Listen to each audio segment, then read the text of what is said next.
Umunsi umwe umuntu wategaga inyoni yateze umutego we mu byatsi, hejuru yawo ahamisha amasaka menshi. Inuma zije zirayahasanga. Umutware wazo arazibaza ati, aya masaka yamenwe n'iki aha?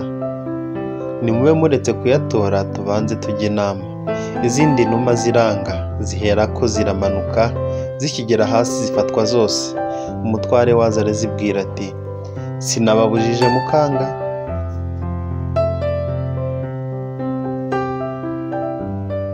Nimugerageze kugurukira rimwe ahari muravamo. Zigurukira icyarimwe zitura wa mutego zirawutahana. Zigeze imuhira ziti, tugize dutese kandi ko tutabasha kuwikuramo.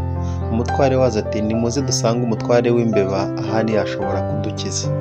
Ziragenda zisanga umutware w'imbeba yicaye ku ntebe y'ubutware, ziramubwira ziti, twagize ibyago none tuje kugusaba ngo urebe ko wadukiza. Umutware w'imbeba abwira ingabo ze ati, nimuce uyu mutego vuba. Nuko ziwahuramo amenyo zirawucagagura, inuma zikirugwa, maze zibwira imbeba ziti, mubaye inshuti z'amagara. Nuko ziherako zirataha.